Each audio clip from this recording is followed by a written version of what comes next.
Well, look, firstly, I think we're going to do something a little bit different because I think we're still all in a bit of shock about the death of Paul O'Grady, to be honest. Yeah, of course. sort of hit me harder today, I think, actually. Yeah, I think it has done for a lot of people. He, of course, died on Tuesday at the age of 67. And I know that, Denzi, you and Jane talked about him yesterday on the show, which was beautiful.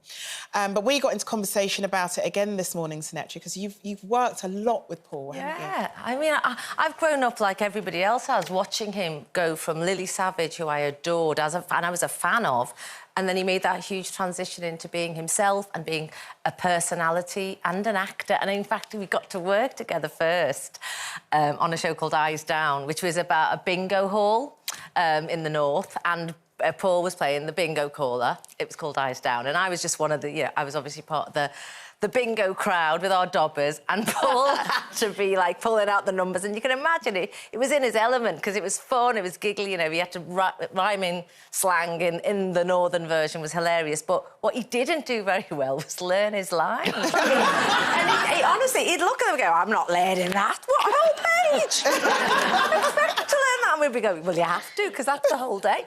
And there was a time when, you know, Chris Gerner, the director, reminded us all the other day about how there was a time when she had to send the entire shoot home because people were laughing so much because Paul didn't know how to get through, so he couldn't get to the end of a line. Oh, I'm not saying that. I can't say that. And it was just hilarious. And then I remember one of the days I was working with them, he went off in his lunch hour. People were like, where's Paul? We need him back. He's got to be back in half an hour. And he came back with a dog. What had he bought the dog? He bought that. He went, oh, with the eyes. He was looking at me with those eyes. And he bought the dog. We were going, what are you going to do with him?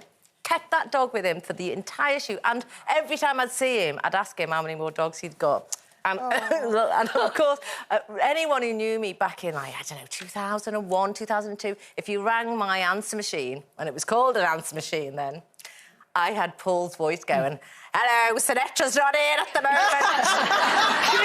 and she hasn't got time to talk to you. She's doing something more interesting. And I loved it. I was like, I can't believe you've made me so popular. So, I mean, he was just a gem, and I miss him. And I'm just so sorry for the nation that we've lost What a him. legacy to die and not have one person probably ever going to say a bad word against you, isn't it, really? No, right? You're so right. You're so right. Thanks, Sunetra. Thank you, because I know there are so many people with wonderful stories, so it's lovely that you can share that with us. Thank you.